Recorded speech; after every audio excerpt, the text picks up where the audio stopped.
It all works out eventually. Yeah.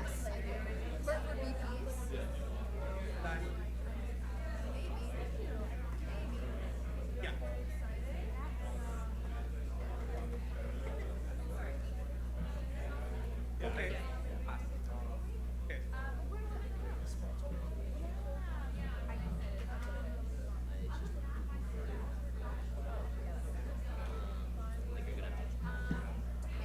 Okay. That's fine. Let's get okay. Four. Nine. Thanks.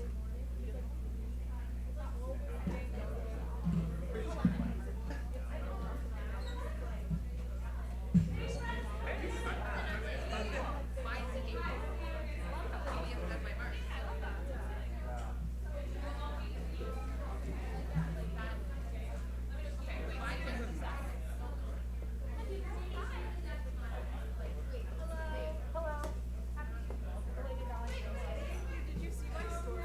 What I did to my friend? They won some lots of stories. So cute. This is adorable. Are you going on my story? Again? Yeah. Okay. Do you want to hold it? Or you guys can all hold it later. We can do a picture. Okay. Yeah. This is real? Like you can eat it. It actually like comes with bacon. Is it like a scratch and sniff? Yeah, if you scratch them, you can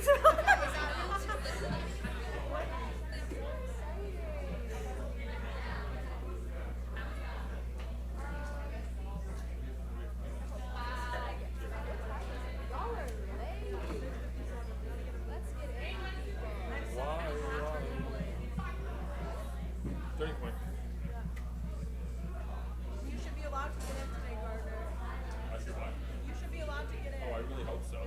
I made really sure. hope so. I made sure this time it was gonna work. Hey.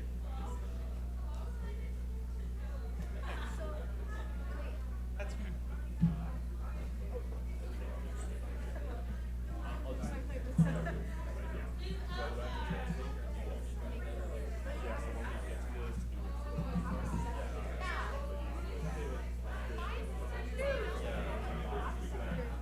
Oh, thank you.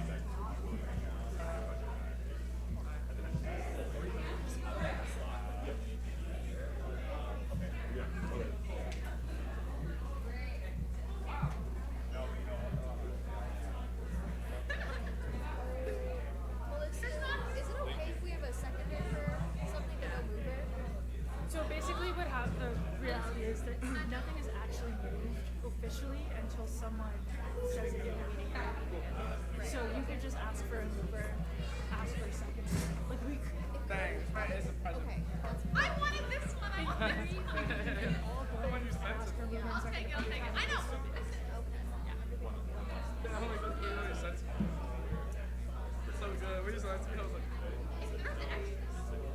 oh yeah. Can I ask them? Yeah, yeah, I'm like, So they don't do today.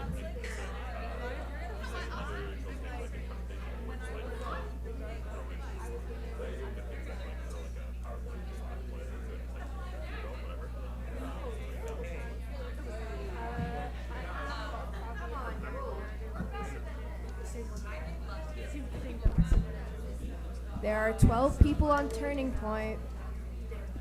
1, 2, 3, 4. I did. I got it with my bare voice. Okay, let's go.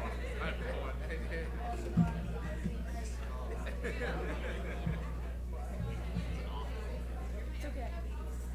The date is still Oh yeah, you can, yeah. Don't know how much.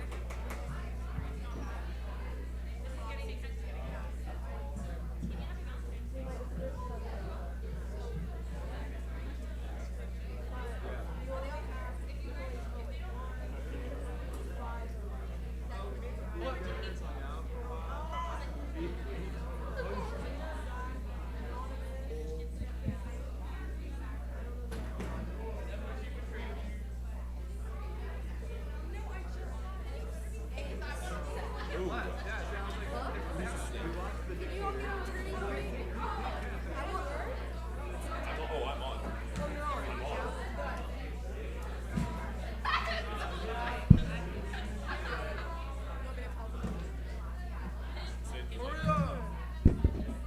The turning point session ID is Feb 2023. We cannot start until everyone, or at least quorum, is on turning point.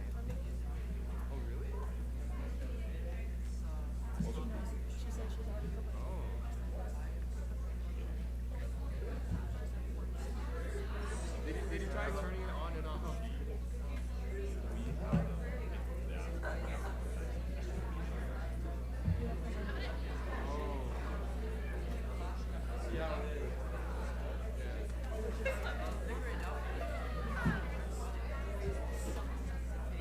Yeah. But we can. Yeah.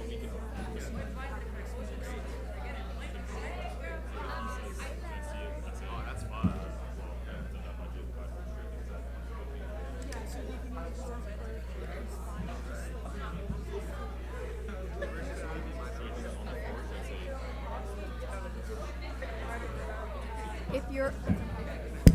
If you're a proxy, please make sure to be on the Google Sheets that was sent out for proxies. Oh man. Next trouble. Yeah. No, I just.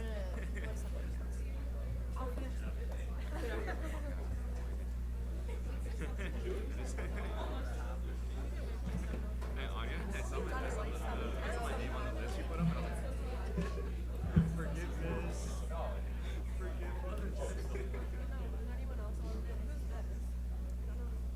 Are we going through like budget shit?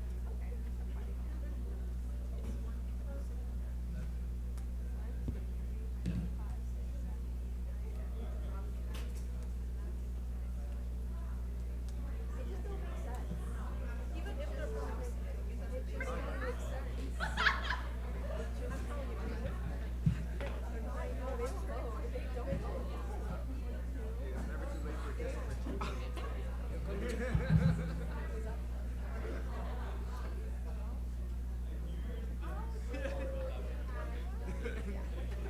Hey.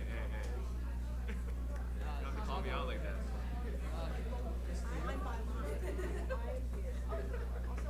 You're like, I do have. oh yeah, where's Peter? He's never late. Like this is his passion. Yo,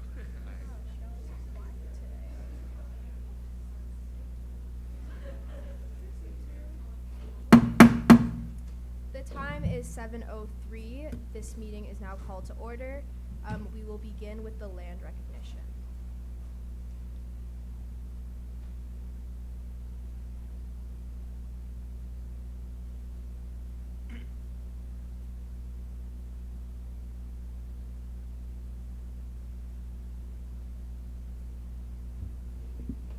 Western University is situated on the traditional territories of the Anishinaabeg, Haudenosaunee, Lenape, and Attawandaron peoples, who have long-standing relationships to the land and region of southwestern Ontario and the City of London. The local First Nation communities of this area include the Chippewas of the Thames First Nation, Oneida Nation of the Thames, and Munsee Delaware Nation. In the region, there are 11 First Nation communities and a growing Indigenous urban population. Western values the significant historical contemporary contributions of local and regional First Nations and all of the original people of Turtle Island, North America.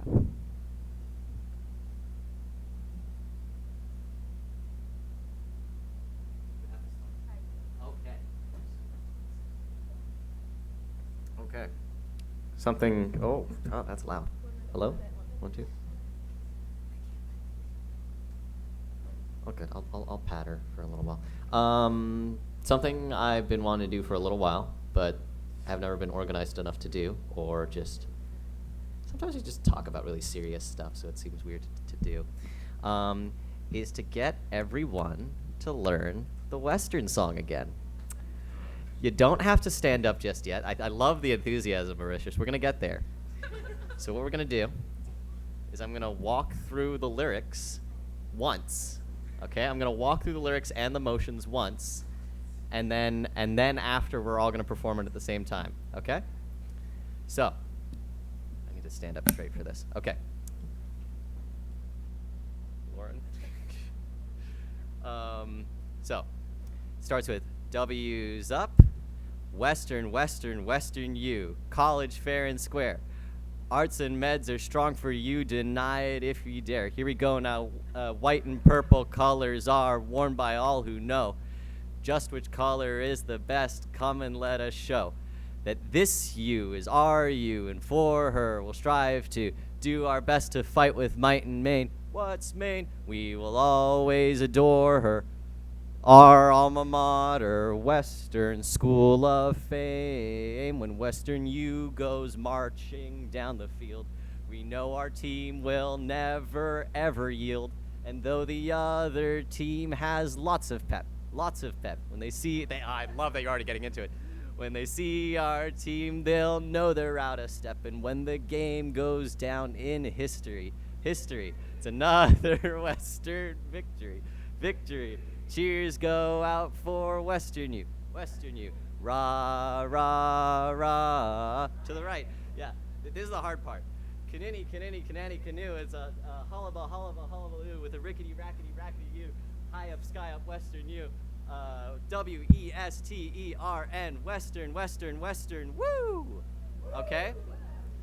Any questions? It's a little complex. No questions? Okay, this is a very tired day, so let's wake up a bit and let's hope the song brings out the energy. Everyone stand up. Yes. Okay. Is everyone ready? Here we go. Ready? I'm gonna back away from the mic. I can't do this with the mic.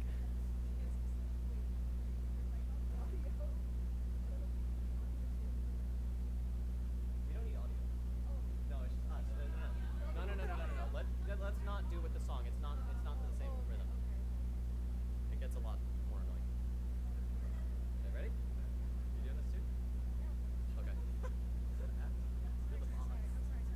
Okay, everyone ready? Here we go. W's up. Western, Western, Western U, college fair and square.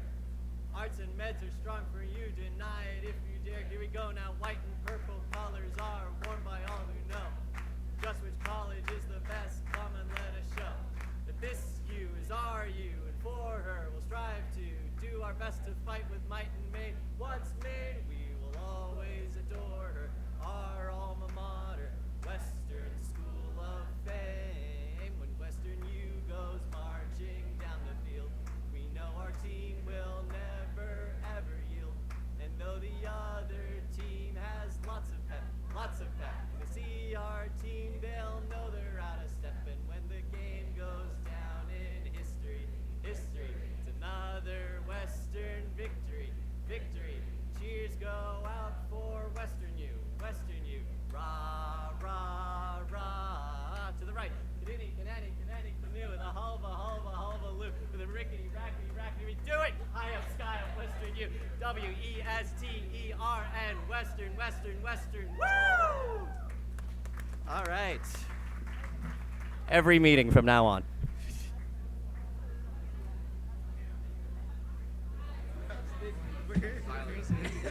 Give it back. I don't know. Go, stop.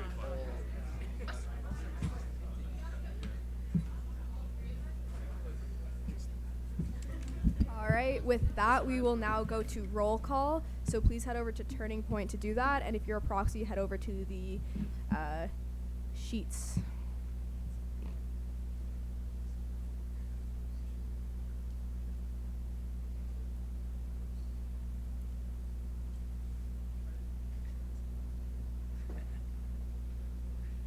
The only reason why I have is to give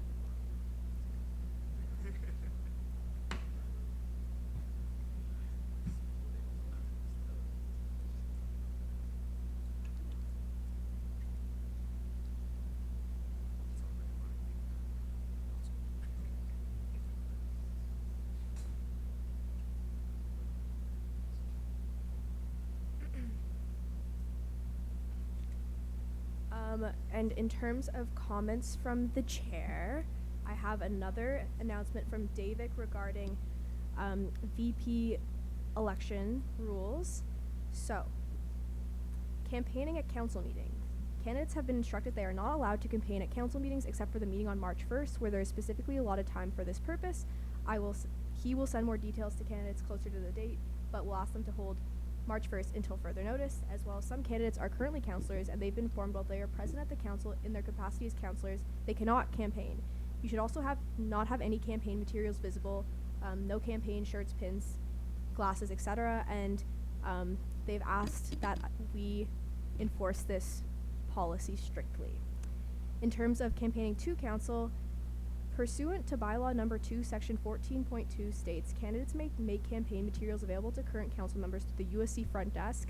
As such, candidates have been told that they may submit campaign materials for council either to the USC office or InfoSource. Councillors can come and view these materials at their convenience. As well, all physical campaign materials are subject to EGC approval.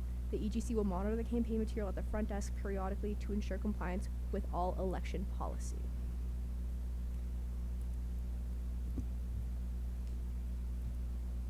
And now we'll move on to the approval of the agenda. So this meeting we have two presentations. We have the exec roadmap update as well as the 2023 budget.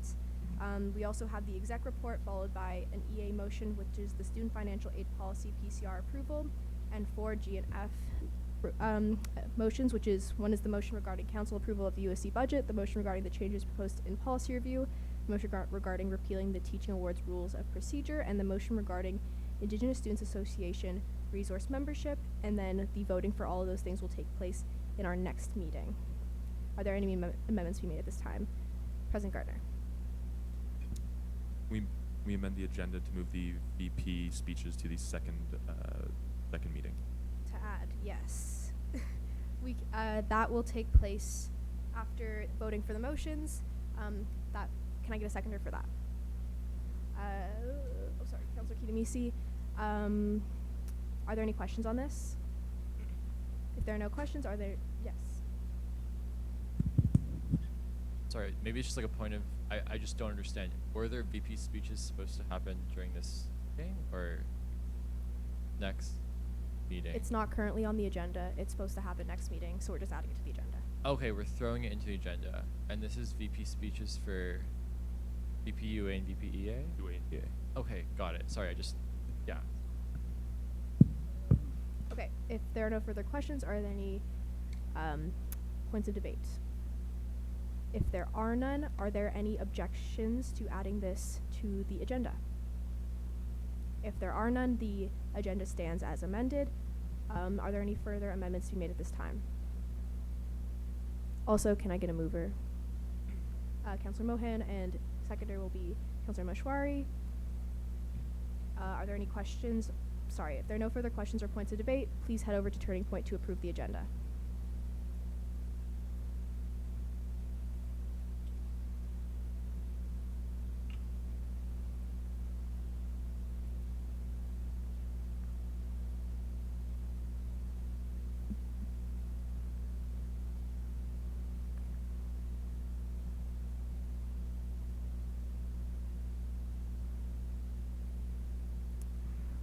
The approval of the agenda passes unanimously. And now we'll move on to the approval of the minutes. Can I get a mover?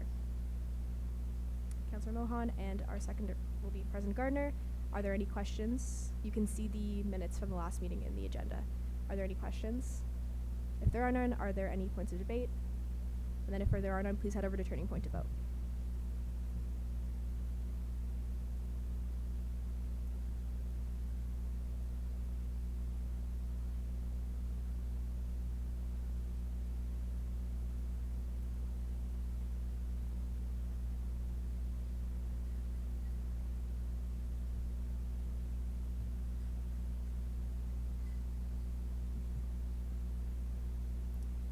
Alright, the minutes stand, and we'll now move on to our first as well, there will not be a board report today because has not been a board meeting since our last meeting. And we're going to now move on to the executive roadmap review. Thanks, Bella. I'd just like to say that somehow we have Ethan Bisworm singing twice in 48 hours. This is not going to be a regular occurrence. But we might motion to change the fight song to be replaced with Party in the USC. We'll see. Okay, so we are going to do, as quick as possible, a roadmap review. We voted on the roadmap in the summer. You guys all said yes. Now we want to let you know where we're at, what's been accomplished, what's been put on hold, what have we learned that has meant our priorities have had to shift. Yeah, and I will try not to take up too much of your time. So we're going to start with student support. Cam and Lauren, you guys can do this part. In case you didn't remember, roadmaps are organized by our 5 pillars. So we're going to go through each of them, and then the exec in charge will give you an update on where they're at.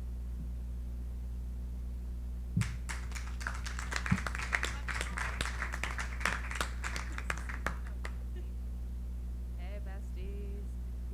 NEST program development and NEST construction completion. NEST is constructed and complete, which is awesome. It's being used as our peer sports center in the basement, and also using for smaller portfolios to host meetings, get feedback from students. So it's slang.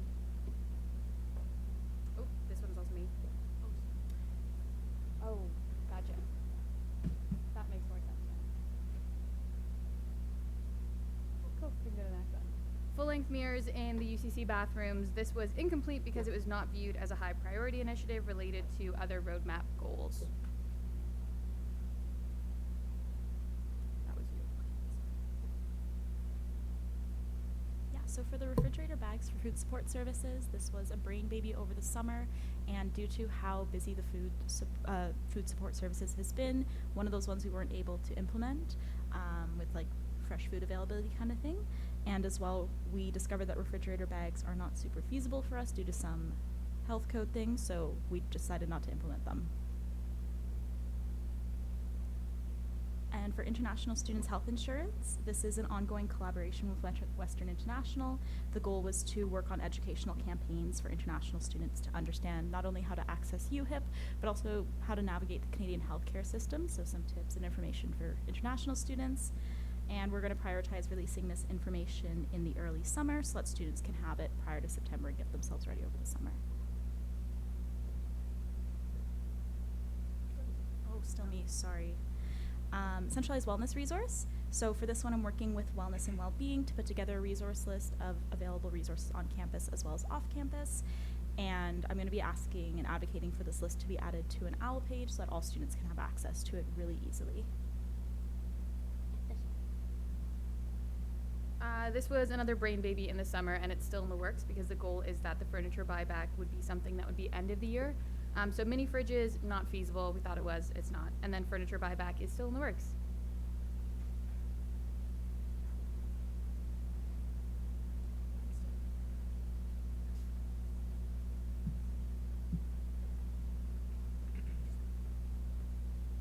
Hey everyone, student advocacy time.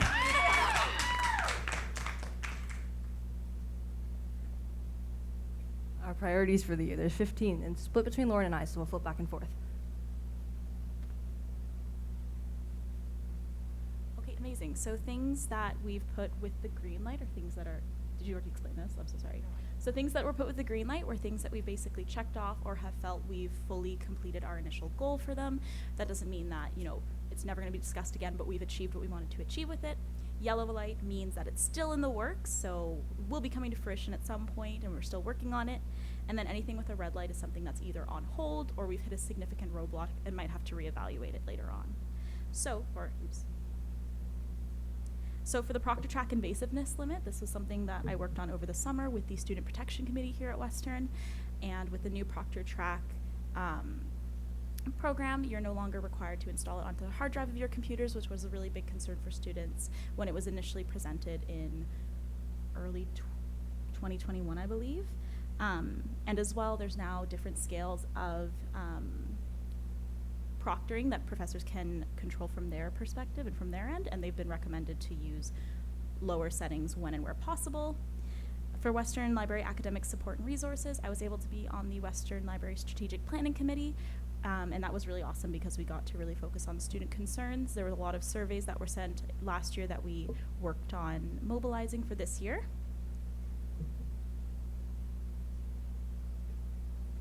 Hey. And we also worked on a big win for federal financial aid this year. It's not the end of that advocacy goal, but big win was the removal of interest on student loans. Back to Lauren. Sorry, I also should have said we're reading out all the bold ones right now. I apologize because I know folks in the back might not be able to see it.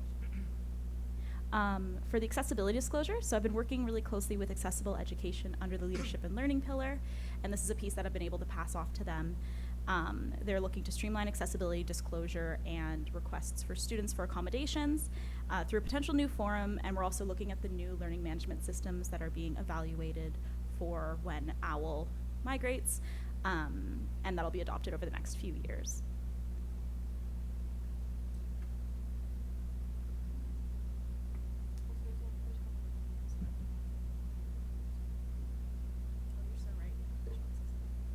For ASGBV advocacy, I was invited to the GBSV advisory committee, and this is with the new special advisor to the provost, so we're working really closely with Florentine and kind of the senior leadership team here at Western to mobilize the recommendations from the president's report, third-party report, and they're using the Possibility Seeds framework to address and prevent gender-based violence report as one of their guiding documents, which is something that we had signed on to.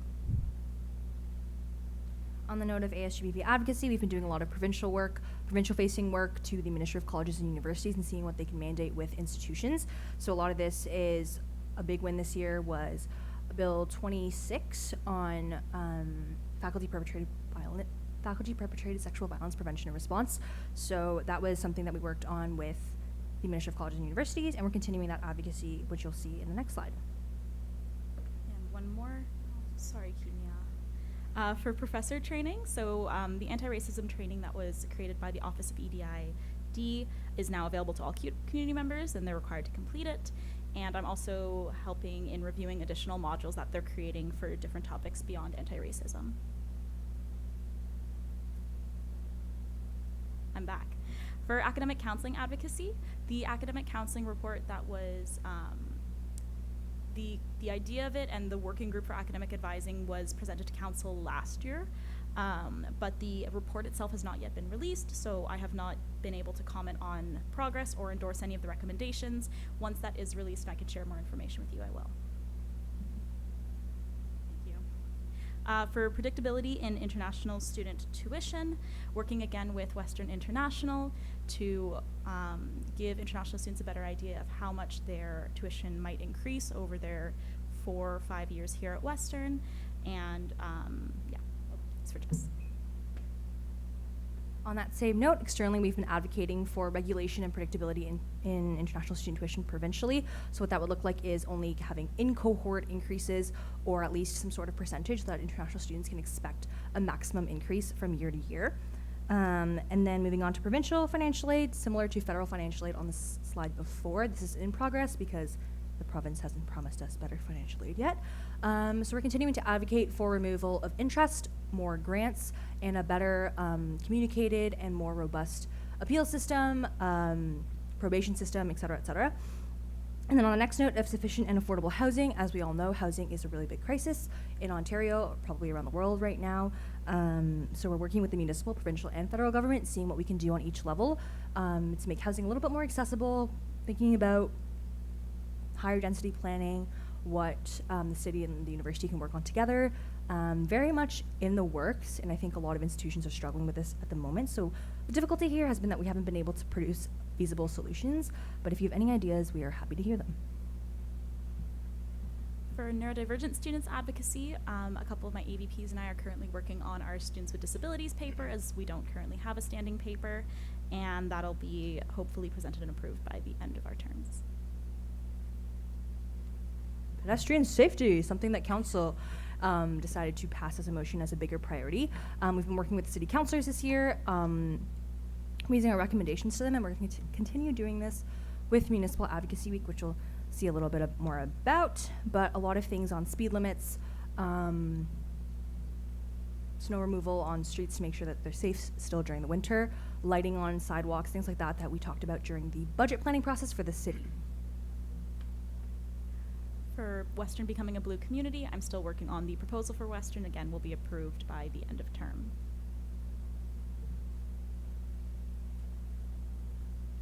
We're moving to the things that we've been hit with a roadblock for. So the first one on the list is Campus Climate Survey. If you don't know already, this is an iteration, it can be renamed, an iteration of a survey that would be implemented by the provincial government across all post-secondary institutions in Ontario to assess the student experience of safety and violence on campus, and that can be violence in general safety, but also specifically about gender-based violence, and this is an iteration of a survey that was done in 2018.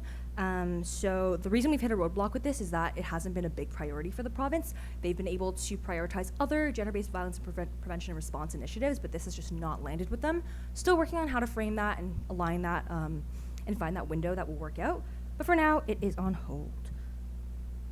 The next item is safe transit routes between regions. This is another thing that if you keep up with the provincial government and perhaps the federal government as well, there hasn't been the most movement. There's been a lot of movement on highways, cars, accessibility for cars, but not so much transit routes for students between regions. So we're still working on that. There has been an increase with, for example, Flixbus being a service that is now available to students in London heading to the GTHA, but there's still a lot of work to be done there. So that's why I've kind of categorized it as a roadblock item. For TerraCycle or Canadian Alternative Boxes, this was one that just has been on the back burner for a little while because some other advocacy priorities have been more urgent or more important for students, but still hoping to look into these and maybe pass this on to my successor. Cool. So as you know, advocacy is not static, so we've added a couple things between Lauren and I. The first thing is Consent Awareness Week, which you guys passed a motion for back in September, and this was an effort for the USC to advocate to the provincial government to recognize Consent Awareness Week as an officially recognized week during the third week of September. Unfortunately, the bill in the House did not pass, but that is something we added and felt was important in starting that conversation about consent culture and prevention and responses. For mental health on campus, kind of in line with the resource accessibility, we're also looking at ways that Western can increase availability of mental health supports for students, and if there's potential for any sort of collaboration and or funding projects with Western. For menstrual equity, for menstrual equity, obviously the Free the Dot project has been huge this year, and a lot of that was through education and advocacy to different levels of administration and ensuring that they were on board with the projects that we wanted to run. So that was pretty successful. Queer Recreation Center recommendations, we're still working on mobilizing these. We're currently in the process of organizing which ones will be prioritized over the summer. Yeah. International student employment. So earlier this year, or in 2022, the federal government temporarily lifted the cap on working hours for international students. So previously it was 20 hours a week, and now it has increased. So now international students are able to find a little bit more employment opportunity and not have to worry about as precarious of working conditions. Teaching, learning, and assessment. As you all know, I reopened that paper to have it be a little bit more refined and look at some of the recommendations and see if there were different ways that we could navigate advocacy for teaching, learning, assessment here at Western. As I mentioned previously, we also worked on faculty-perpetrated sexual violence prevention and response. This was a bill that came up, this year in House. So we've been working on that and also seeing what the implications for faculty would be on the university level.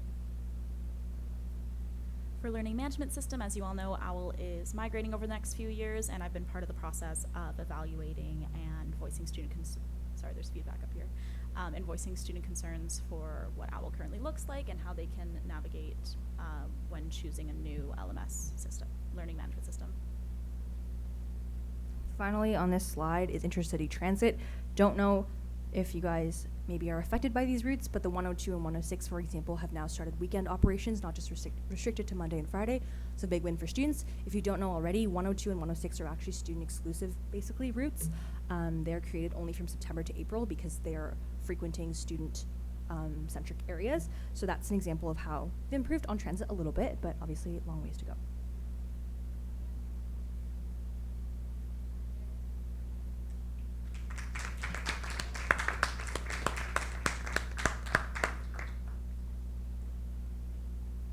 one of my two things. So yeah, financial literacy programming was just a big part of student development for us, especially with all of the programming having shifted to online and sort of institutional memory a bit lacking on how these things look in person. But with things being back in person, there's been the focus on getting Financial Literacy Week in first semester. Worked once again with penny drops, and I've mentioned it before at an exec update, but as you all know, we had 5 separate days of workshops for students to attend. They were quite well attended. For the first time, we partnered or collaborated with the Western's Financial Aid Office. And yeah, hoping to bring forward some more innovations for a second round of Financial Literacy Week in this semester. Currently looking at like March for that. And then also coming up is Income Tax Clinic, which has not yet occurred, but like volunteer teams together, they're currently undergoing training. The tax clinic will be running in March as well, and yeah, a bunch of students will be able to come by and get their taxes filled out with their help.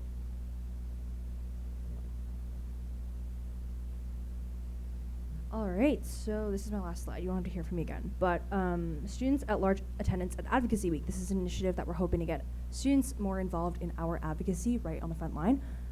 So Municipal Advocacy Week will be happening the last week of March, so March 27th to 31st. Apps will be opening on February 24th, so that's a week and a half from now. The goal of this week will be for students to interact with City Council and City Council to see students right in front of them, and also for students to understand how their City Council influences their day-to-day. And the second priority with this week is to make sure that we're influencing the strategic planning process. So if you don't know already, just like the USC and many other organizations, the City of London has a 4-year strategic plan, and we're trying to influence it so that the City of London is built better for students. And the strat plan process happens in the summer, so we're going to try to hit that timeline by the end of March and get those priorities in front of them as early as possible.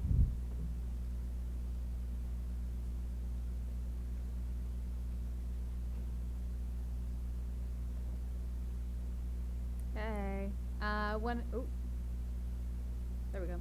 Another goal was student art and student opportunities, so performance opportunities. We had this through Goose Patio and also Beer Fest. Also PAC, which is Public Arts under my portfolio, did Nuit Violette, where they basically were able to showcase student art all through Mustang Lounge. And then PAC also did a installation with Ivy for sustainability, which was pretty neat. And that's that.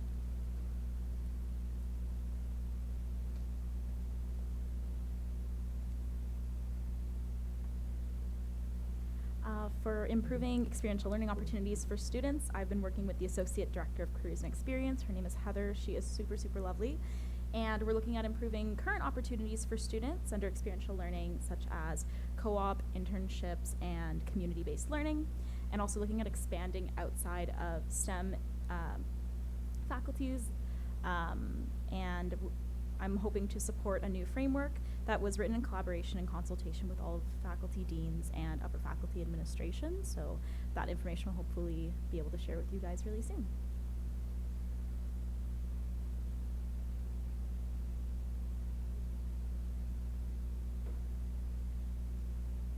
Yes. So for the club side of things, we set out this goal to focus on making sure students understood how clubs would look once again with the return to in-person. And so we followed through with this with early in the year. We had a series of promotions for our club system, and particularly of the new club space, which is down the hall again on the second floor here.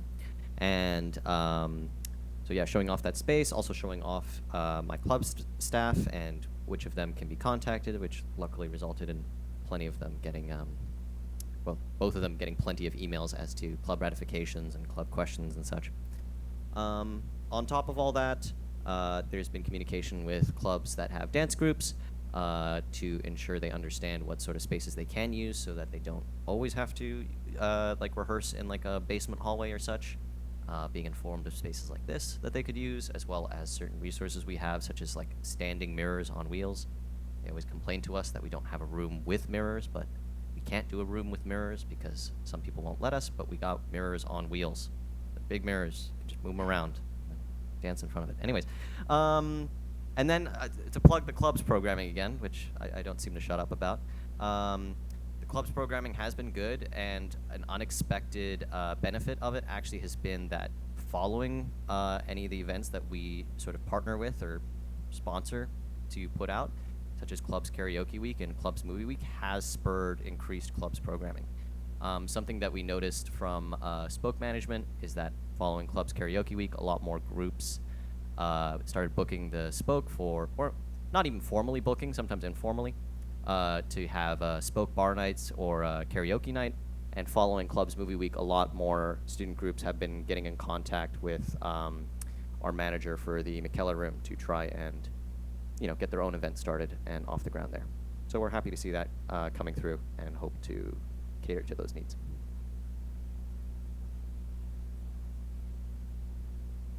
Okay, happy to say done to the USC Now app. Obviously, it will continue to go on. We've signed a 3-year contract to continue with the platform that we're on.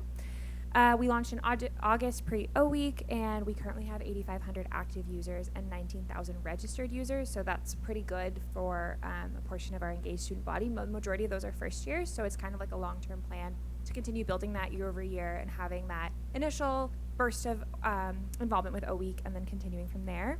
Up to, as of this afternoon, we had 566 events uploaded into the app, so that's really cool to see all the different ways that students have been involved on campus. You don't have to class.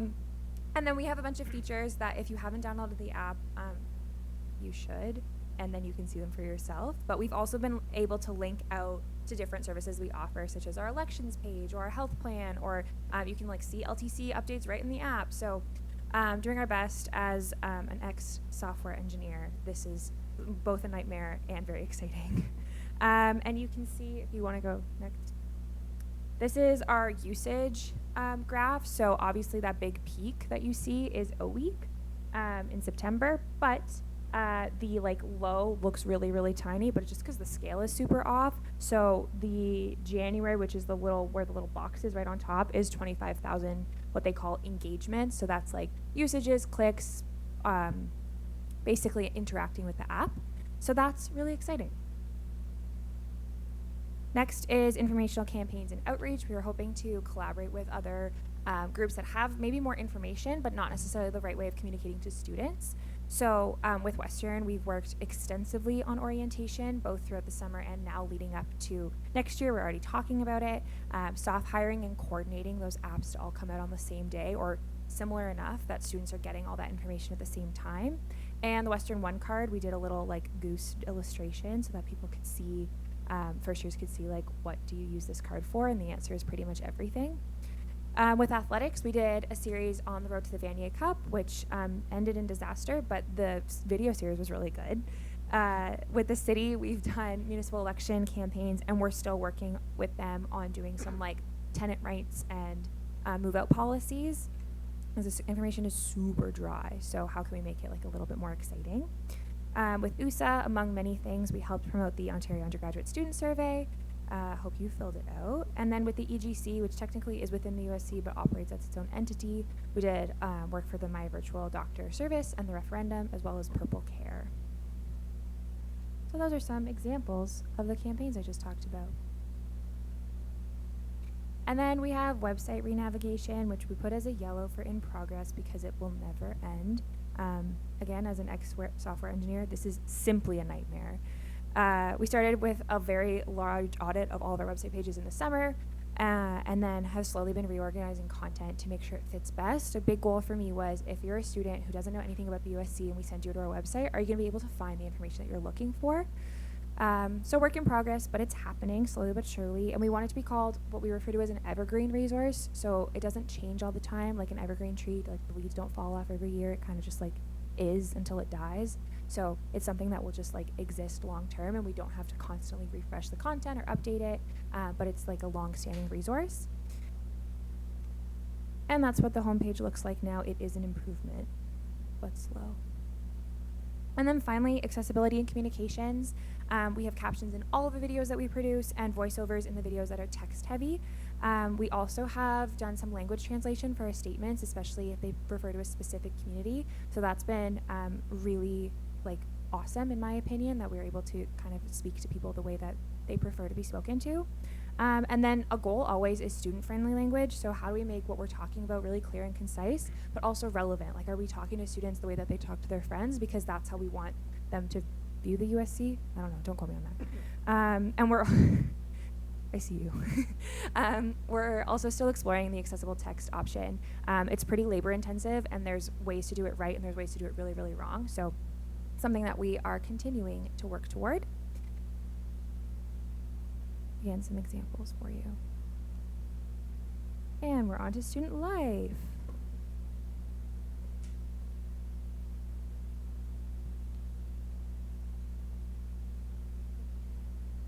Has anybody seen the dot? Oh wait, she's free. Can't find her anywhere. Thanks everybody. I'm good. Thanks. Okay, I didn't need applause for that one. Free the dot has been a huge thing between Lauren and I, so I feel like it's kind of like a mutual thing here. Products readily available in the food bank, so UCC 340 all throughout this year, and then also campus bathrooms being restocked, specifically UCC. Expansion of products and resources with sexual health and wellness coordinator, so that's looking like condoms, pregnancy tests, etc., dental dams, all that good jazz, and then I'll let Lauren read the last. In case you haven't heard this enough, there are 150 free vend machines installed across 50 campus buildings. They will be officially done by end of February, which is really, really exciting.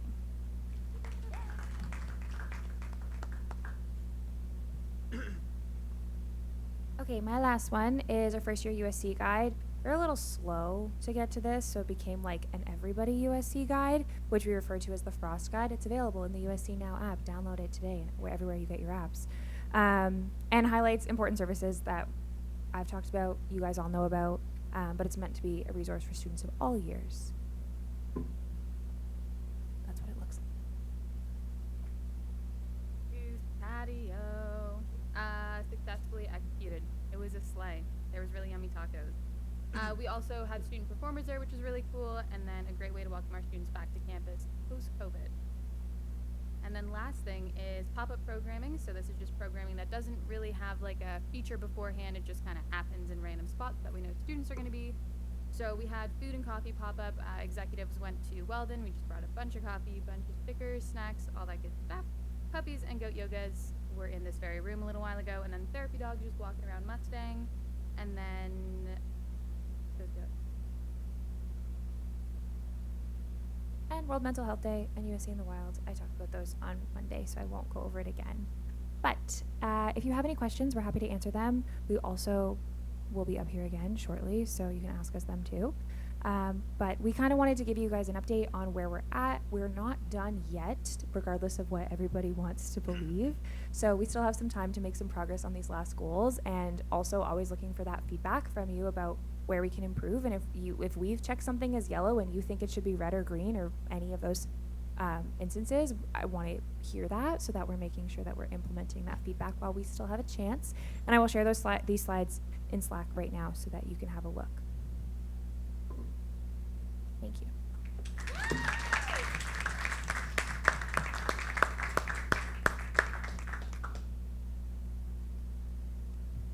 We will now have the budget presentation.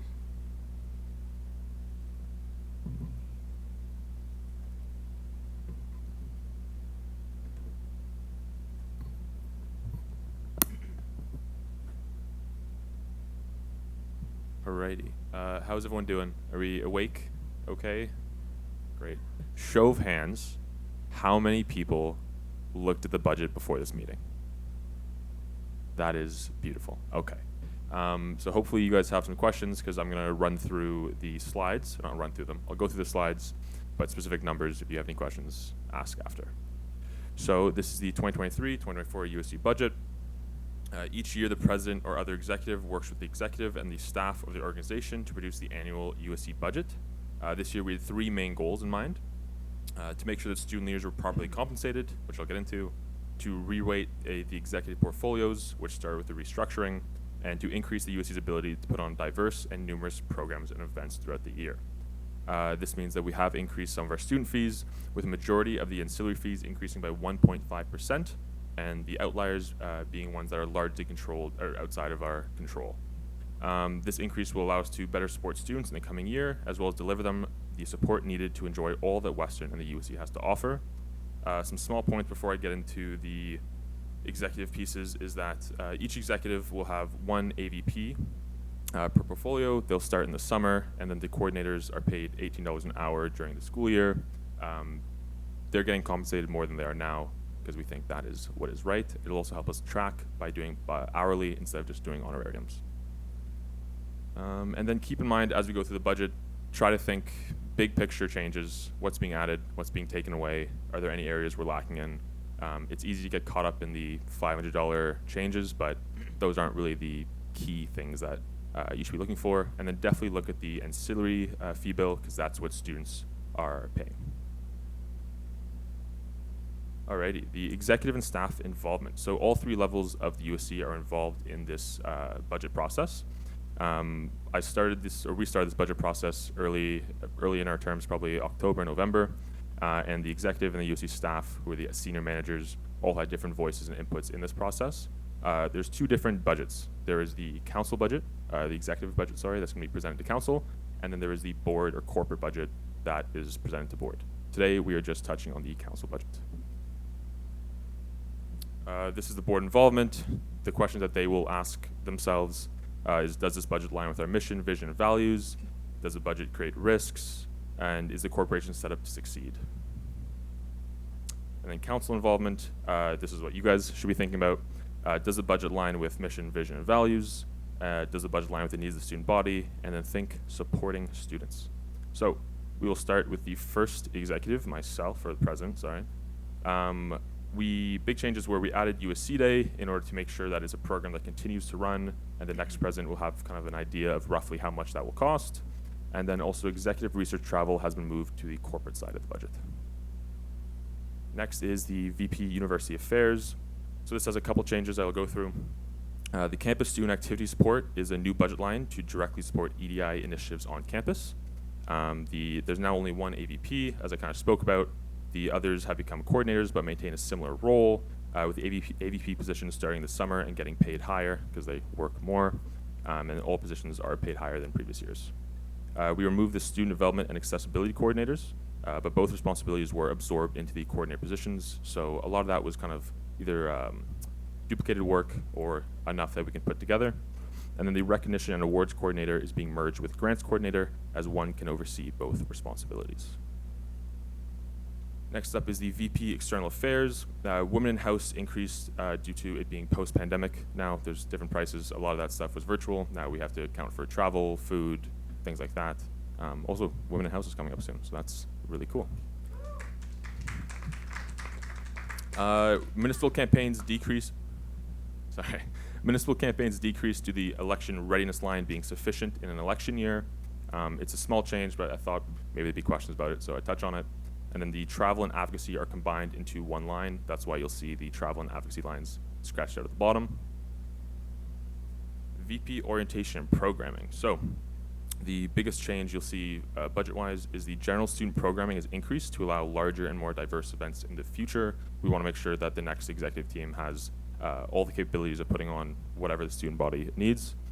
We removed the Theater USC coordinator, as the position was unfulfilling and is a part of the AVP role. This is done with consultation with Theater USC, and we have the thumbs up there. The faculty soft team reserve was moved to the orientation budget. It was previously $10,000 in the student fee piece, but we moved it. And then orientation staff have a shortened contract closer to orientation week, as the AVP will be sufficient for the summer planning. Next, this is student services, so I'll give it to Ethan Bisworm. Yeah, hi. So just to reiterate some of Gardner's points and just go forward with the changes we've been putting out so far in terms of the position change is, so my portfolio, which will then be called VP Student Services, will have the addition of the peer support and food support infrastructure, plus like the coordinators.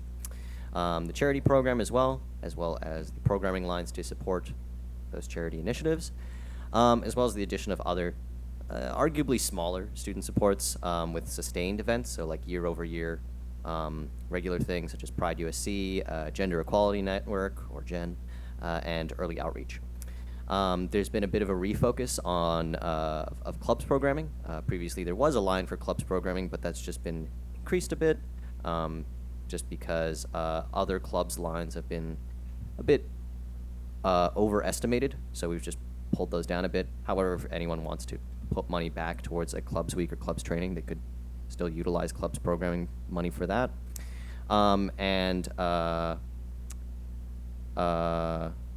Elimination of like clubs budget lines for lack of cost. Yeah, so like same thing.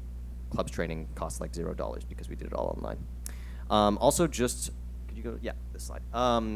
For people who were in the Governance and Finance Standing Committee who had just some questions about the clubs portfolio, this was something that was a bit confusing to get across without a visual aid, so I made one to make things clear.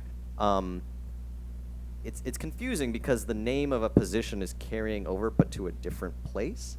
So the club support coordinator in its current capacity is not remaining because we found that it was unfulfilling. There were not too many responsibilities that qualified for like a paid position.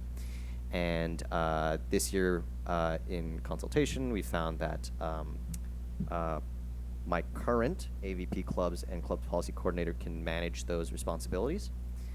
So we've kept those two around. And then with the new addition of the special AVP for this VP position, AVP Student Services, like Gardner said, it's like they work over the summer and they're like an assistant to the VP.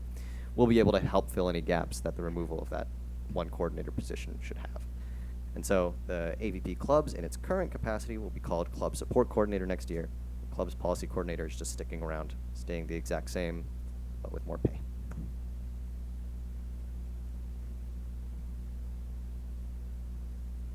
Alrighty, the changes to the VP Communications and Public Affairs, the media engagement line has been added in order to continue hosting correspondence dinner and other media relation opportunities. We love you, the Gazette. And then we also have removal of media relations and multimedia coordinator as they duplicated a lot of work that was being done and they were not fulfilling positions. And then this is the bigger one that you guys should really be focusing on is the ancillary fees. So the actual breakdown of the ancillary fees are on that document that is shared with you all. So if you would like, you can take a second to pull it up. I'll wait like 10 seconds maybe. Sorry. Alrighty. So as I said at the start, most fees have increased by 1.5%. The ones that did not, or increased by more, sorry, were the transit pass, health plan, and dental. These have increased by the maximum they are allowed to, well, for health and dental. And for transit pass, this is just the negotiated fee that we are able to, or we are going to be able to reach. And then we have 1.5 increase across the board, other than Radio Western, even though inflation is at 6.8%, so hopefully saving students some money. The referendum fee was passed, and that's an increase of $44.07. So students really made their voice heard there. So overall increase is 8.54%, but without the virtual doctor is a 4.44% increase. The reason I just wanted to separate that is because that's a pretty big piece that's getting added, but it's directly what students have asked for. So those are kind of the big pieces. Oh, those are the big pieces. I will open it up to questions. Yes.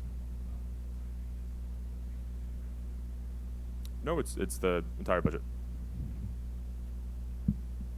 Okay, my question is regards to orientation and programming. Okay, sorry, go ahead. Yeah, no. So just one thing I wanted to ask in terms of like as you mentioned at the start, in terms of like budget priorities and making sure like students are being compensated for their work. Yep. So I wanted to see like if that's something that is like if you could point out to me tangibly if that's reflected somewhere in terms of the staffing program. Yep. So I think the AVP orientation programming is a good example of that. A large amount of work that is done in the summer for this position is around orientation week. And by having that AVP orientation programming work during the summer, a majority of their role will be helping this next vice president in making sure that orientation week runs smoothly, as well as there's another set of eyes, another set of hands on that program, and they have an increased budget of $17,200 as compared to their $8,721 previously. Yep.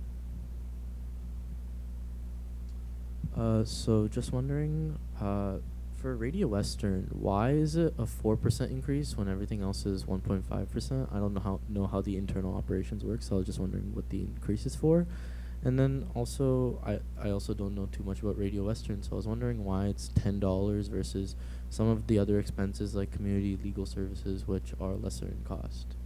For sure. So I don't make the budget for Radio Western. I think they're like basically a separate entity. But I'm sure if we wanted, we could put some sort of amendment forward for Radio Western to ask Radio Western to do some sort of presentation as well. Okay, thank you. Yeah, Sophia. This is a question, but like I guess also a comment too. Is there any way you can speak to like people have used the late night busing? Because I've spoken to a lot of people and they've mentioned that they've never been able to find the exam shuttle home, or like, yeah, if you have any like data or comments on it and whether it's like effective, because I have had people say like they have a lot of trouble being able to use it. Yeah, that's a very fair piece. I don't currently have any data right now, but what I can do is for the next meeting, when we go into the debate period, I can make sure that I get those numbers for you and bring them back. But I appreciate you voicing that concern. Yes. For the VP orientation page, I saw that student wellness decreased by about $1. Is that just because we overestimated that fee, or will there be a reduction in focus on student wellness? No, it's the first. We overestimate the fee, and the reality of it is that we haven't even reached the fee that we're setting forward now. It was just kind of, they made it a big fee, and we're just trying to be realistic so that students don't overpay for their ancillary fees. But this fee was definitely good enough to make sure that they have as much support as they need, as well as we can pull from other places if need be.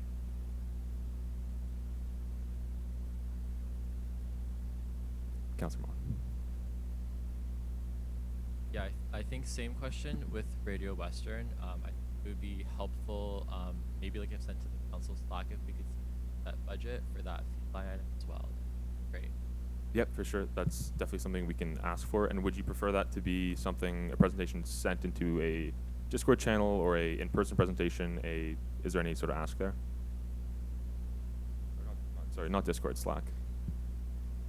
I just think like a PDF or a document we can review in Slack would be enough. Yep. Yeah. Yeah, so I'll say yes now, and then I can confirm after the meeting, hopefully.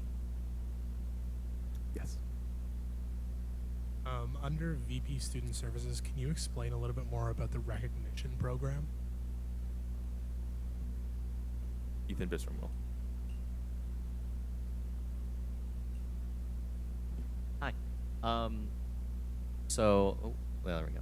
So, like Gardner touched upon in his presentation, it was a bit brisk, but the Recognition and Awards Coordinator, which has been working under Lauren's portfolio currently, has found that in giving the awards and the awards procedure overall has been a task that requires real commitment only once per semester, right? A few times per semester, right? And that's mostly to form the committee that distributes the award, and then also them meeting to confer as to who is deserving of it. And since we recognize that there aren't meeting that often, and it's a group of students deciding which students or individuals deserve money from the USC, recognize that our grants committee is essentially doing the same thing, but for student groups / student initiatives. So they have a pool of money as well, and they distribute it to people wanting to have a concert or have a ball or have a dance. And so since they're distributing money in that similar way, that we would also give them the task of distributing that to individual students as awards. It could be the same committee, and that we don't need to double down and duplicate a service. Yes, Darth? Two questions. First, follow up on my first one earlier. Yeah, I was kind of asking slightly more in terms of if there's any budgeting for like subsidizing soft fees or additional supports, particularly in terms of like food during O week. So that was more my question was that. Absolutely, that's a good question. So something that Cam was really passionate about at the start of her term was making sure that softs have as much support and subsidization as possible. And so what we spoke about was that cost makes more sense in the orientation fee. So it's not reflected in this executive budget right now, but if you do go to the orientation fee as we see it, it has a slight increase, but a lot of that budget, or some of that budget, is also going to be moved towards that soft subsidy piece. I can't speak directly to if it's like strictly for food, but it's definitely for soft subsidies. Yeah, another question I had was on the university affairs bit with the campus student activity support. I think that's a new item. Just hoping you could elaborate a bit on what that includes. Yeah, for sure. So I think if you see the pieces that were, it's a different portfolio, but if you look at the orientation programming, at the start of the year, through consultation, we made the decision to remove the Indigenous Students Connection piece, or the coordinator, and the international students coordinator as well. And what we saw was that in working closer with those specific groups and the full-time staff on campus that work with Western, we were able to use that money and move it over to the UA portfolio to allow for more support for those student activities. So if a student from any of those groups approaches us and wants to put on some sort of event or event or program, we have a specific budget line that can go towards. So it's more of us not just removing money from those spaces, but instead bringing the money together and having it be in the UA portfolio. Yes, Harry.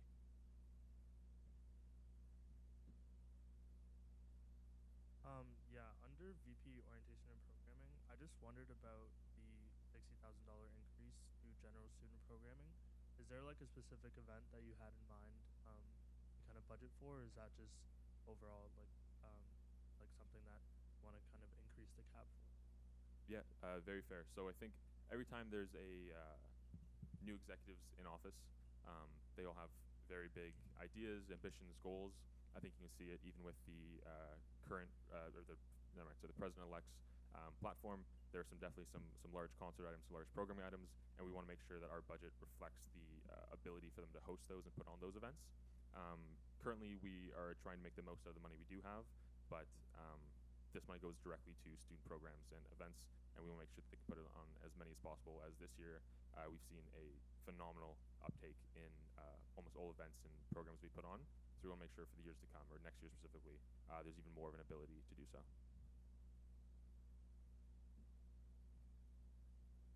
Yep. So I was just wondering under the VP Communications part, for media engagement, what's going under the new budget for that? I was just wondering if you could elaborate more. Yeah, absolutely. So things like the correspondence dinner we had with the Gazette a few weeks ago, and other media engagement opportunities with different local media outlets, or even not local, to make sure that we can host and have those relationships. Because I think a really big part of that portfolio is that public affairs piece, where you have to have those relations with the media sources that you communicate with on a, pretty often. And yeah, I hope the Gazette also enjoyed that dinner too. So. Yes, Chris. Yeah, I was wondering if you can elaborate on where the, I guess like the standard 1.5 increase is, because yes, inflation is much higher. So wouldn't that mean that all of these like line items are getting a inflation index cut spending for next year? Yeah, for sure. So what we did for the inflation piece was that was at the start of our budgeting process. We spoke to the executives, we spoke to SMT, which is senior managers, and we first understood what supports they specifically want. And so we used that budget line. We used that budget line first to see what number we end up with, and then that 1.5% fee was something that was able to be balanced by the head of accounting, Vicky McCauley. So that's the number that made sure to balance the most. So we were able to pay for all the new things that the executive wanted to add to their portfolio, with minimizing the cost for students. Honestly, it's a bit of a piece of pride for the USC that we didn't have to increase by that 7-8%. So yeah, thank you, Vicky McCauley.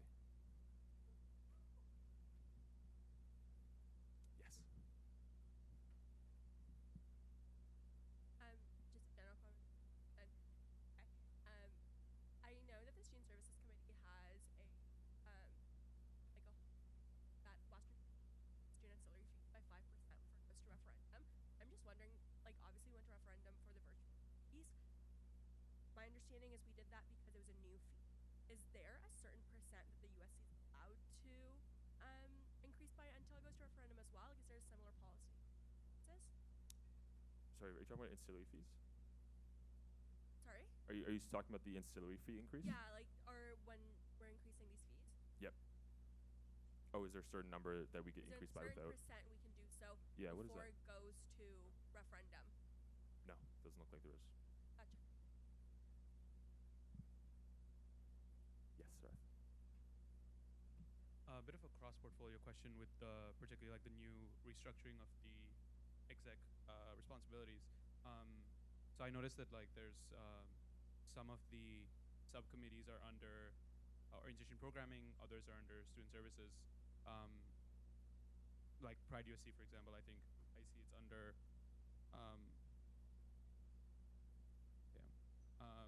student services, I think. Yeah, and then orientation has stuff like ethno and Enviro USC. So I was just wondering, like, if you can detail what it was before, like ahead of this budget, and what's the kind of rationale for the split in this budget? Yeah, for sure. So the rationale we used to split those two portfolios is obviously the reason that we had the change in positions in the first place. Sorry. The reason we had the change in the portfolios in the first place was to make sure that we can balance out the executive portfolios. So this is a piece of that balancing out.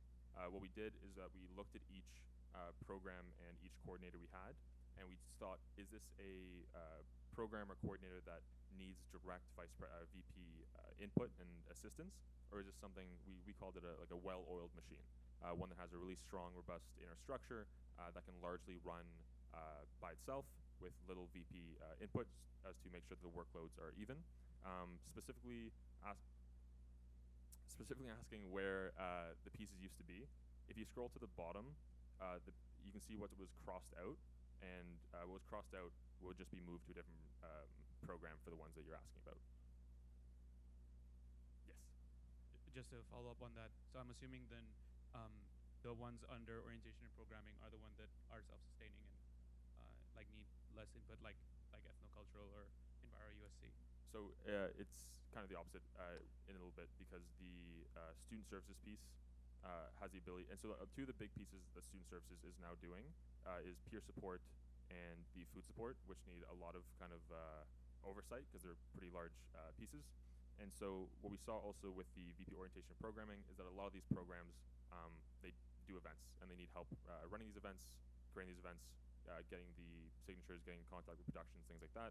And we decided that it makes most sense under VP orientation programming, as well as having that AVP orientation programming to kind of more or less guide them towards the right path.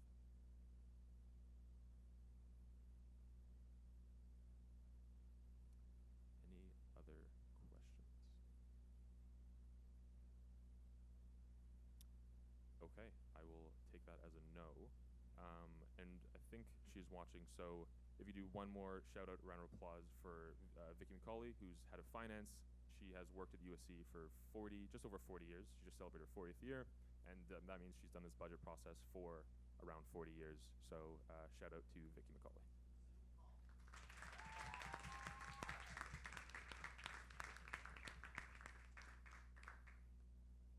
Oh, jeez. Okay. And to hear from the exec one more time, our first motion is the exec report for this month. Can I get a seconder for this? Councillor Mohan and execs, you have the floor.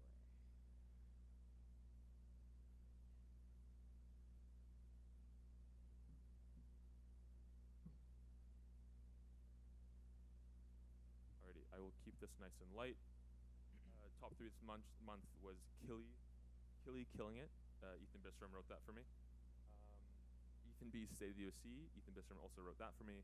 And lastly, Sunday. Sunday is the president-elect. Ran an awesome campaign, so that's amazing to see that the students came out with such a such a mass. 34-point-something%. That's awesome. Most since 2012. We love to see it. Completed Killy concert, VP 101. I had little to do with that. Forming the executive budget took up most of my time, and then State of the USC, again, more of a keeping a thing. For ongoing the space conversations for long-term planning, as well as the exec budget approval. I have to go to board after this, and then I have to go to Western as well. And then upcoming is WAVE programming. Right now, if you go on the USC's Instagram, you can vote in what sort of WAVE theme show you want. Please don't vote for Shrek Night. I don't want to put that on, and I think I will remove it if it does win. And then revisiting how to bring students into advocacy. Every year, we just love student engagement, so to start that conversation up again and how we can bring the advocacy to students is always a nice piece.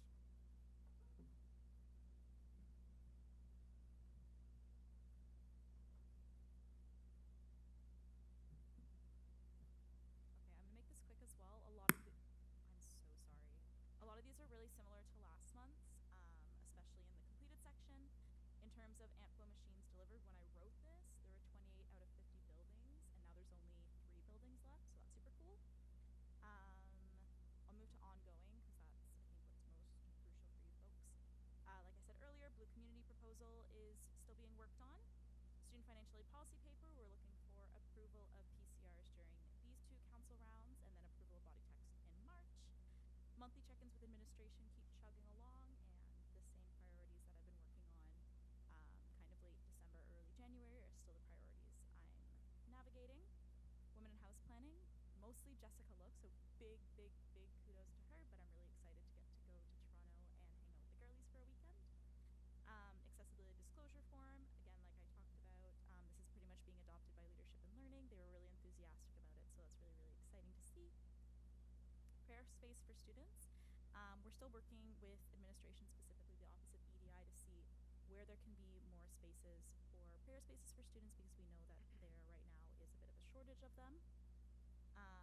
For 2S LGBTQIA+ Recreation Center recommendations, again, working with Western Student Recreation and Pride USC on this.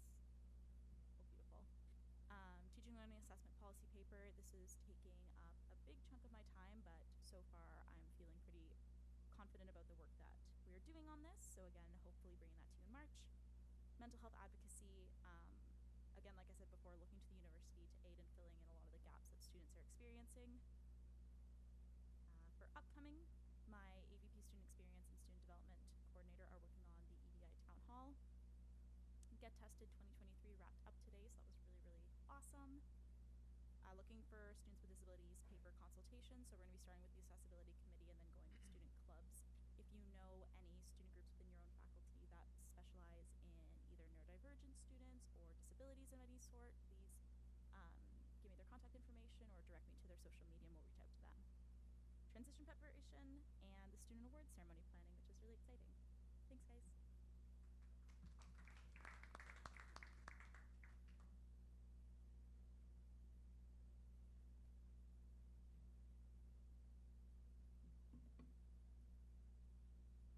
Hello? Hi, it is your favorite exec again. Alright, so my top 3 of the month: Women in House, provincial budget submissions, and USA delegate training. Women in House is taking over my entire being, but I am happy because it is arguably one of the best parts of the job.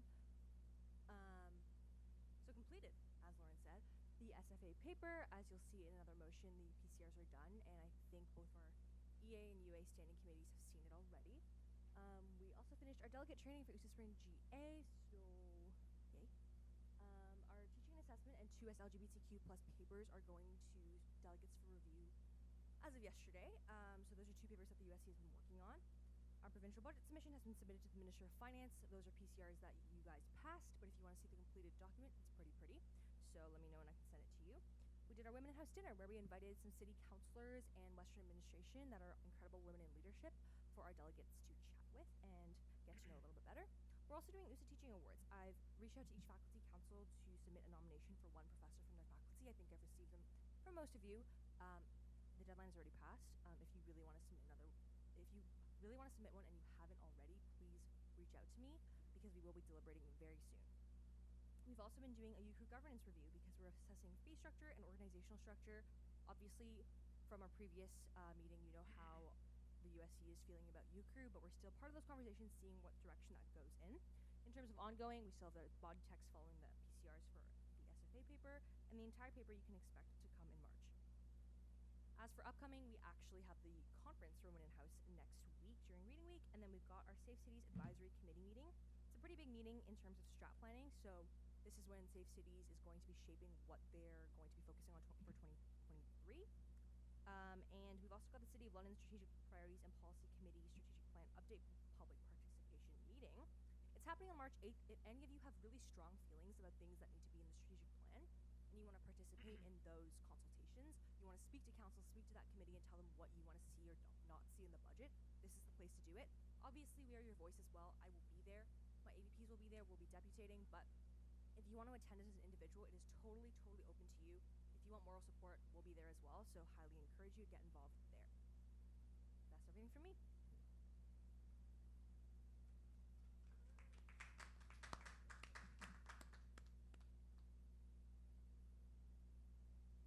Hey, it's your second favorite exec.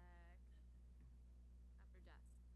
Completed after hours at the Way, which was Killy, so we sold 550 tickets. Super cool to see students pull up. Don't know why that don't know why that came out there. We also sold out for Super Bowl, so that was really cool. Had some Valentine's Day programming with some of my coordinators and AVPs. The McMaster executive team came to visit to come see how we ran Killy, which was really cool. Also exchanging some ideas. They're now starting their kind of version of Free the Dot, so just kind of giving them tips and tricks. And then they also have a really cool program where they offer students gender-affirming gear, which is something I'm interested in bringing to the food bank specifically. Faculty soft applications have closed, which is super exciting. We got over 1,000 applications, so lots of work ahead.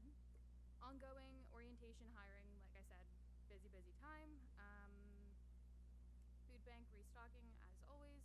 Also with the addition of pregnancy tests, super cool that that's something that we heard students really wanted, just to be more accessible and something that they could grab and go.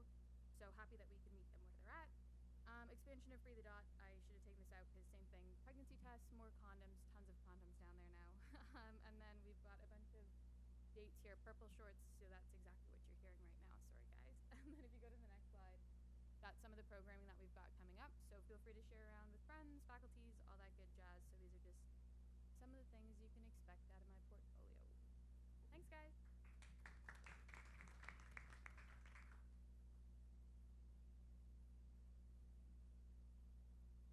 Okay, your least favorite exec. My top three this month, women, houses, and last one is the former and the latter. Gonna blaze through this real quick.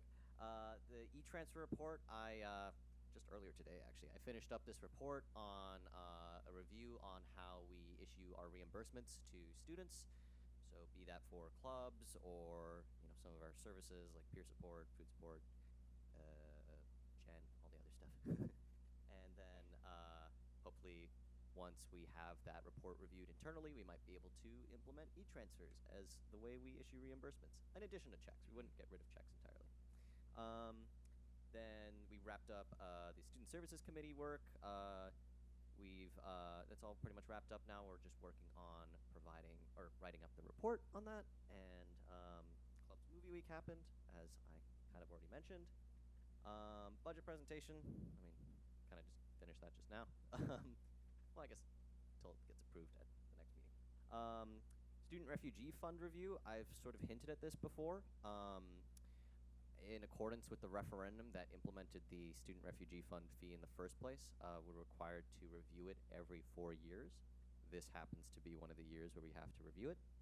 And I've been taking a closer look at how well we've been distributing those funds and where we need improvement, and I've been in conversation with Western International to see how they can help us with fixing those gaps. So once that's all done, I'll make sure to present that to council and everything. Income tax clinic, again, I mentioned that before, it's coming up. It's going to be in March. It's going to run for 3 weeks. If anyone wants to come and just have their taxes helped with, make sure to bring all your information and schedule an appointment, and then we'll have one of our student volunteers who's been trained in accordance with CRA requirements to help you out.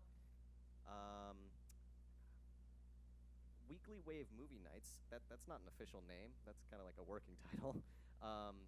What's interesting is that following the Club's Movie Week I put on, some of our production services have sort of realized and put all of the equipment to put on movies. It's already in place and it's already all set up. so we're considering having regular movies in there, probably only like once a week, but still they'd be free movies. And so we're figuring out the system for that. I highlighted it purple because if anyone wants to send me a movie that they would like to see on campus, you can message it to me and we will see if it can be done. No promises, but like if you're interested in something.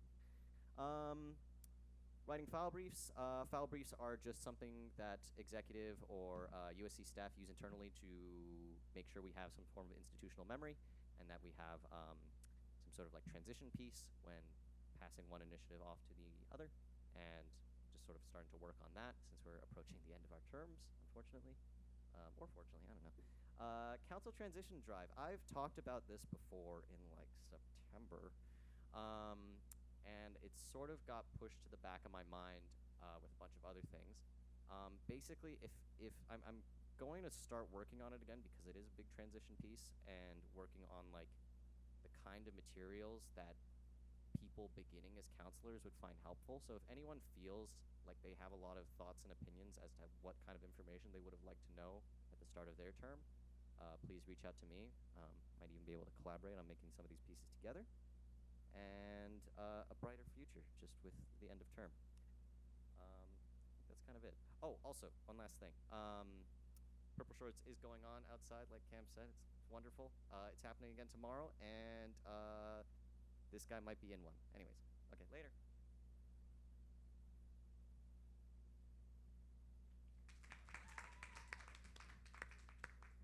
I'm going to be your favorite because that means it'll be over. Top 3 this month, State of the USC with requested 3 exclamation marks because I'm very glad it's over, but very glad it went so well. Thank you for coming. We had a lot of fun meme Valentine's yesterday. I love a good pun, so I try and bring them into my life wherever possible. You got them. And VP 101, which Ethan takes 0 credit for because it's VP 101. Like it's not even. You're not even in it. Okay, done. Referendum. VP recruitment. Almost. We're almost done. Concert comms for Killy. State of the USC. Collab campaigns with City of London, like I said. Valentine's memes, you got them. And USC Voice. 3 news stories. Cost of Living came out today. Go read them. They're really interesting and a really good narrative on the world we're living in. Ongoing. Ongoing. Goose Talks, etc. for student engagement. Black History Month, we get a glance stories. So we are trying to be a resource for students across campus to connect with events that are being put on by our student associations and Western and our own ethnocultural services that are hosting these events. And we're just trying to send students to them because those are the experts in those topics. And our coordinator profile videos will be coming out soon as we move away from VP recruitment and into all the other types of recruitment. And upcoming... Oh, yeah, always ongoing is always the same. Upcoming, like I said, recruitment, International Women's Day. We're going to do a pop-up campaign similar to World Mental Health, so excited to work on that one over the next little bit. It's coming up soon.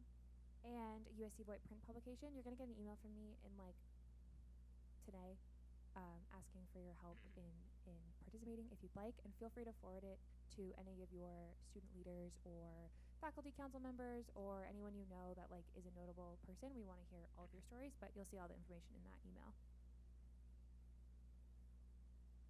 And that's all. We did it.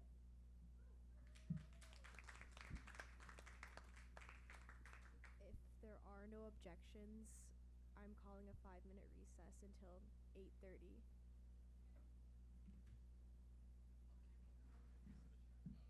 Councillor Cohen also brought Timbits for everyone here, if you like Timbits, and she also got extra chocolate ones as well. Thank you.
this meeting has resumed.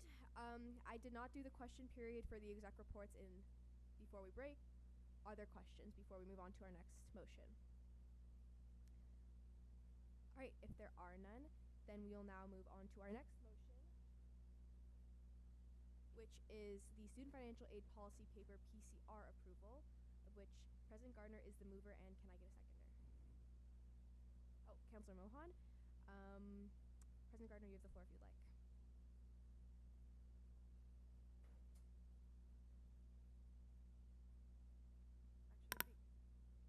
can't touch it. It's actually gonna be a Jess and Lauren motion. Yeah, as you all know from UA and EASCs, and you've been hearing about since probably October, we have our PCRs done for the Student Financial Aid paper. Yay! Yay! That's all. We're just looking for approval of the PCRs, and then we're working on the body text. We'll present the full paper with body text in March. Are there any questions?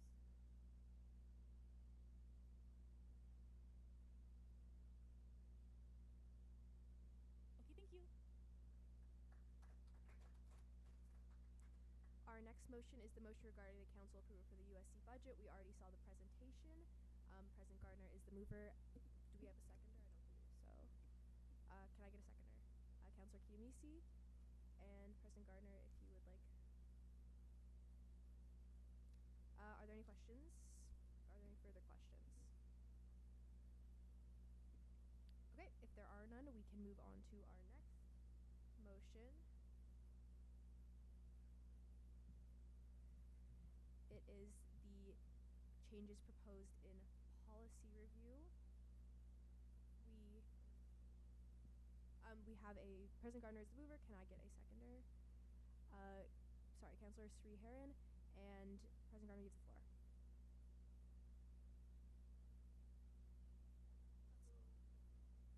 So yeah, this is just more regular policy, more regular policy review. In this motion, there's just two pieces of policy that are amended. They're pretty small changes. I'll start with the smaller one. The deputy speaker terms of reference simply just has a change from being paid in honorarium to salary, because that's how we've been doing it. So it's just the change to reflect that so that it's a bit more accurate. And then changes to the advocacy papers policy, which just had some changes that we ran through. I consulted with both Jess and Lauren as to how their policy papers get enacted, similar to the PCR paper they just are trying to get passed. So just some tweaks of like condensing language and making it more clear. Trying to note other changes. Yeah, we removed the restriction that all policy papers have to expire after 3 years, giving it like a range in case like there's a specific case where you need a different number.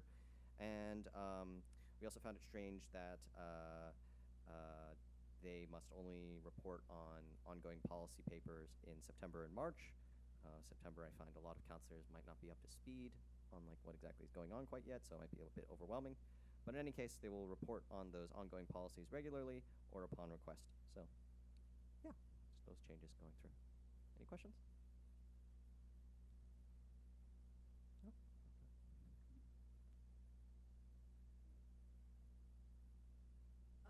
And then this is, our next motion is on the Teaching Awards Rules of Procedure, and I need a mover for this one. Councillor Mohan, and then I believe we already have a seconder. Councillor Mohan, you have the floor if you would like. And you can also give it to your seconder.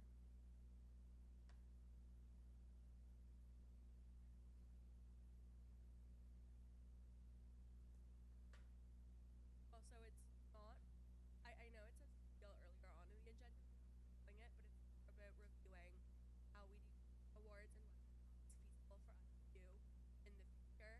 You know, into us if they have done some governance, how we should just get it away, but instead, university affairs and bodies can consultate early about how we actually make it and more effective. All right, are there any questions? If there are none, then we'll move on to our final motion, which is the motion on Indigenous Students Association resource membership. The mover is President Gardner, and can I get a seconder? Councillor Mashwari. President Gardner, you have the floor. It's me again. I'm so sorry. You're probably sick of my voice. But given, we kind of mentioned this earlier on in the meeting, but due to the position not really being fulfilling for students, we no longer have an Indigenous Students Coordinator here at the USC. And this unfortunately did leave a gap in having an Indigenous voice as a resource member to council. So we wanted to ensure that there was an opportunity. So what we've done instead is propose that the Indigenous Students Association president can be on council as a resource member. So this means that similarly to AVPs and coordinators like we already have, as well as some other resource members from different student bodies across Western, this student can come and act as a resource member and speak and have speaking rights at council to be able to share that Indigenous perspective when it's needed. Yeah, so that's all. Are there any questions about that?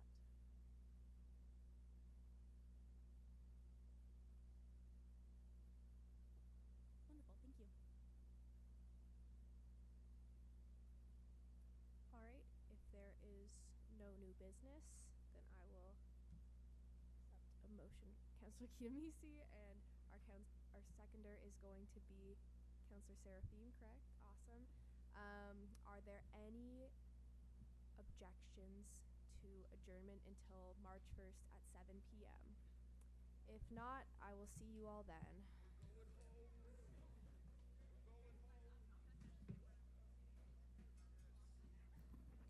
Just as a heads up for anyone who asked questions during the budget presentation, I'm going to message in the Slack. Can you just repeat your question there so I can make sure to have an answer for next time we're here? Thank you.